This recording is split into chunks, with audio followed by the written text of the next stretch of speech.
जो एक क्वेश्चन है देखो, गतिज ऊर्जा पर एक इलेक्ट्रॉन 1.2 गुणा 10⁶ मीटर पर सेकंड के वेग से गतिमान है।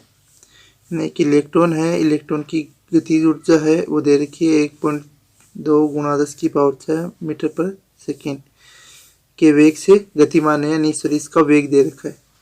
यदि इलेक्ट्रॉन पर 9.1 गुणा 10⁻31 हो तो, यानी इलेक्ट्रॉन का ये है द्रव्यमान, इलेक्ट्रॉन का द्रव्यमान है 9.1 गुणा 10⁻31, तो गतिज ऊर्जा ज्ञात करो। तो इसकी गतिज ऊर्जा है वो ज्ञात करनी है। तो इसका आंसर देखो, इलेक्ट्रॉन का द्रव्यमान दे रखा है 9.1 गुणा 10⁻31 kg। इलेक्ट्रॉन का वेग है 1.2 गुणा 10⁶ मीटर पर सेकंड। गतिज ऊर्जा का सूत्र होता है 1/2 mv²। गतिज ऊर्जा का सूत्र है तो पीछे के वीडियो में हमने व्युत्पन्न किया था 1/2 mv²। ठीक है, तो 1/2 गुणा m द्रव्यमान है 9.1 गुणा 10⁻31 गुणा वेग है 1.2 गुणा 10⁶ की स्क्वायर। ठीक है, अब इसको देखो आगे करते हैं सोल्व। 1/2 गुणा 9.1 गुणा 10⁻31 गुणा 1.2 गुणा 10⁶ की होल स्क्वायर है, तो इसको खोलेंगे तो 1.2 गुणा 1.2 तो आ जाएगा 1.44 गुणा 10⁶। 10⁶ को गुणा 10⁶ से गुणा करेंगे तो या तो ऐसे लिख दो सीधा, ये 12 जीरो आ जाएंगे, या फिर हम इसकी जगह क्या लिख सकते हैं 10⁻12 भी लिख सकते हैं।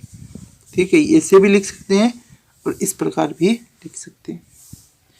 ठीक है, तो ये क्या आ जाएगा नीचे देखो सेम वैसे ही लिखा है 1.2 गुणा 1/2 गुणा 9.1 गुणा 10⁻31 गुणा 1.44 गुणा 10⁻12।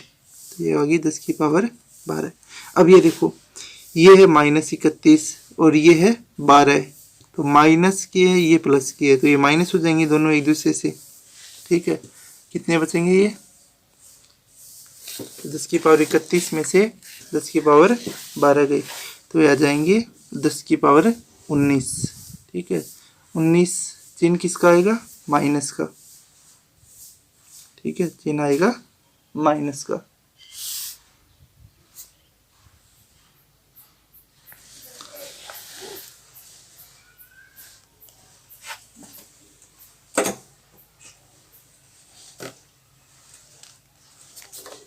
आगे देखो,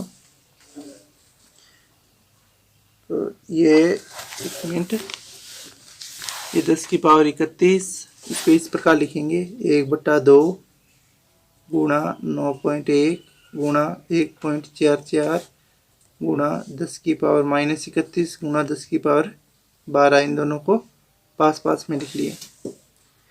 ठीक है, अब इसको इसमें से माइनस करेंगे तो बच जाएंगे 19, 10⁻−19। तो यह आ जाएगा 1/2 गुणा 9.1 गुणा 1.44 गुणा 10⁻, ये आ गया 19। ठीक है, फिर इन दोनों को आपस में गुणा किया, इन दोनों को आपस में गुणा करने पर आएगा 13.104। ठीक है, प्लस में ही आएंगे जो इन दोनों संख्या प्लस में है। 13.104 गुणा 10⁻−19/2, इसमें 13.104 में 2 से भाग देंगे, डिवाइड करेंगे, तब आएगा 6.55 गुणा 10⁻−19 जूल। ठीक है, तो ये आ गया इसका आंसर। वापस समझ लो पूरे क्वेश्चन को। एक इलेक्ट्रॉन 1.2 गुणा 10⁻6 मीटर पर सेकंड के वेग से गतिमान है। इलेक्ट्रॉन का द्रव्यमान दे रखा है 9.1 गुणा 10⁻31, तो इसकी गतिज ऊर्जा है वो ज्ञात करनी है। तो इलेक्ट्रॉन का द्रव्यमान दे रखा है 9.1 गुणा 10⁻31, वेग दे रखा है 1.2 गुणा 10⁻6। गतिज ऊर्जा का सूत्र होता है 1/2 mv², m का मतलब द्रव्यमान और v का वेग। तो 1/2 गुणा m की जगह लिखा 9.1 गुणा 10⁻31 और v² यानी हो गया 1.2 गुणा 10⁻6 की होल स्क्वायर। ठीक है, तो ये ऐसे लिख दिया 1/2 गुणा 9.1 गुणा 10⁻31 गुणा 1.2 का स्क्वायर हो जाएगा 1.44 गुणा 10⁻6 का स्क्वायर हो जाएगा 10⁻12। तो यहाँ पर इसको डायरेक्ट लिख दिया 10⁻12।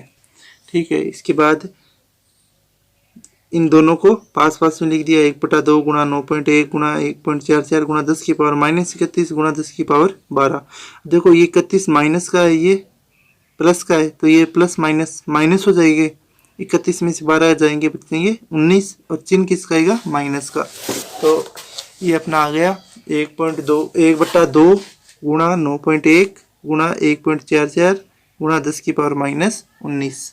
अब क्या करना है? 9.1 गुणा 1.44 इनको आपस में गुणा किया, तो आया 13.104 गुणा 10⁻−19। ऐसे कैसा है? इसमें डिवाइड किया 2 से, तो आ गया 6.55 गुणा 10⁻−19 जूल। ये आंसर।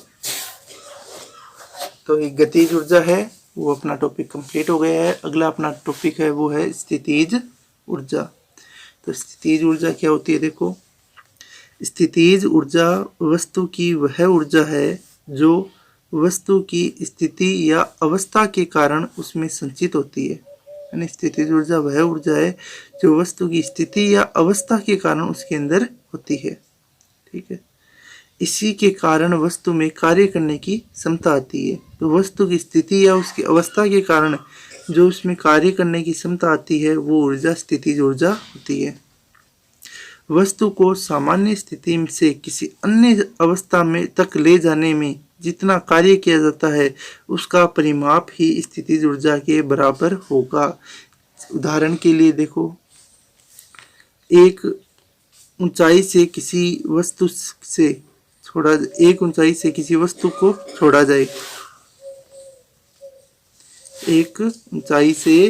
वस्तु को, ठीक है, छोड़ा जाए। माना कि पेन है, ठीक है, ये देखो यहाँ पर रखा हुआ है। अब इसको थोड़ा सा ऊपर ले लिया, ऊपर लेकर इसको छोड़ा जाए, तो यहाँ से किसी ऊंचाई से इसको छोड़ेंगे तो वह किधर की ओर गिरेगा? नीचे की ओर।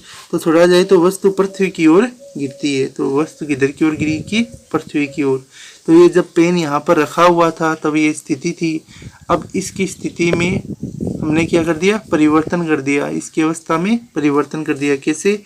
इसको यहाँ से ऊपर तक ले गए, तो ऊपर तक इसकी स्थिति में परिवर्तन करने से इसमें कार्य करने की क्षमता आ गई, और इसके कार्य करने की क्षमता ही वो कितना हमने कितनी ऊंचाई पर लेके गए हैं, कितना इस पर कार्य किया है, उसका परिमाप ही स्थितिज ऊर्जा के बराबर होगा। दूसरा उदाहरण देखो, स्प्रिंग को संपीड़ित कर या खींच कर वापस छोड़े तो, यानी स्प्रिंग को संपीड़ित यानी इसको संपीड़ित कर लिया और खींचकर यानी वापस ऐसे उसको खींचा फिर इसको छोड़ा तो वह वापस अपनी मूल अवस्था में आ जाती है। यह भी स्थितिज ऊर्जा का उदाहरण है। और जब तीर को चलाने के लिए हम धनुष को खींचते हैं तो हमारे द्वारा किया गया कार्य गतिज ऊर्जा के बराबर, अर्थात उसकी उतनी ही स्थितिज ऊर्जा होगी। तीर को जब धनुष से लगाते हैं तो रस्सी है उसको हम पीछे की ओर खींचते हैं, तो रस्सी को पीछे की ओर खींचने में जितना कार्य किया जाएगा उतना ही हमें स्थितिज ऊर्जा है वो प्राप्त होगी। अगला जो पॉइंट है वो है गुरुत्वीय क्षेत्र में स्थितिज ऊर्जा।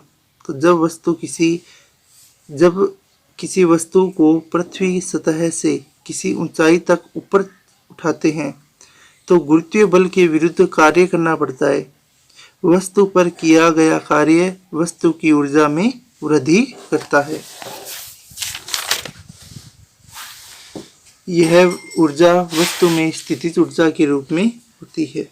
यानी जब भी किसी वस्तु को हम पृथ्वी से ऊपर की ओर उठाएंगे तो ऊपर की ओर उठाने पर गुरुत्वीय ऊर्जा है उसके विरुद्ध कार्य करना पड़ेगा और उसमें किया गया कार्य है वही स्थितिज ऊर्जा के रूप में आएगा। ठीक है, देखो, यदि m द्रव्यमान की किसी वस्तु को h ऊंचाई तक उठाया जाए तो न्यूनतम बल है वो हो जाएगा F बराबर mg। ये हमने पहले न्यूटन की गति के नियम में पढ़ा हुआ है। फिर आगे है h ऊंचाई तक किसी वस्तु को उठाने में किया गया कार्य तो जितना हम ऊपर की ओर उठाएंगे वो पूरा कार्य है वही स्थितिज ऊर्जा में बदल जाएगा। तो कार्य बल लगाया था बराबर mg, तो यही किस में बदल जाएगा, कार्य में। तो कार्य आ जाएगा W बराबर F। S होता है, F की जगह mg रखेंगे तो W बराबर F की जगह आ गया mg। S होता है विस्थापन। विस्थापन का मतलब कोई भी वस्तु है उसकी प्रारंभिक स्थिति से अंतिम स्थिति के बीच की दूरी। और गुरुत्वीय त्वरण के विरुद्ध हम वस्तु को ऊपर की ओर उठाएंगे, यानी उसकी ऊंचाई है वही विस्थापन में आ जाएगी। तो इस S की जगह लिख दिया हमने H। ठीक है, तो किया गया कार्य है वही स्थितिज ऊर्जा में बदलता है, यानी कार्य है यही स्थितिज ऊर्जा में बदल जाएगा, यानी स्थितिज ऊर्जा है वो बराबर हो जाएगी mgh के। ठीक है, तो ये स्थितिज ऊर्जा को निकालने का सूत्र है। ठीक है, स्थितिज ऊर्जा बराबर mgh। m का मतलब है वस्तु का द्रव्यमान, g है गुरुत्वीय त्वरण, h है वस्तु की ऊंचाई। ठीक है, इस पर एक क्वेश्चन है वो देख लो। एक विद्यार्थी 3 किलोग्राम द्रव्यमान की वस्तु को पृथ्वी की सतह से उठाकर 50 सेंटीमीटर ऊंचे टेबल पर रखता है। ठीक है, 50 सेंटीमीटर ऊंचे टेबल पर रखता है। वस्तु में निहित स्थितिज ऊर्जा की गणना करो। और यहाँ पर जी का मान दे रखा है, गुरुत्वीय त्वरण का मान दे रखा है 10 मीटर प्रति सेकंड स्क्वायर। ठीक है, तो वस्तु का द्रव्यमान 3 किलोग्राम, ऊंचाई दे रखी है 50 सेंटीमीटर और गुरुत्वीय त्वरण है वो दे रखा है 10 मीटर प्रति सेकंड स्क्वायर। स्थितिज ऊर्जा का सूत्र होता है mgh। m 3, g का मान 10 गुणा h है 50 सेंटीमीटर में था, अब 50 सेंटीमीटर को मीटर में चेंज करेंगे तो इसमें 100 का भाग लगा देंगे तो 50/100 मीटर हो गया। तो बराबर 3 गुणा 10 गुणा इसमें भाग दिया तो 0.5। ठीक है, 0.5 को 10 से गुणा किया तो आगे 5, 3 गुणा 5 हो गए 15। तो स्थितिज ऊर्जा है, स्थितिज ऊर्जा का मान कितना आ जाएगा इसमें 15 जूल।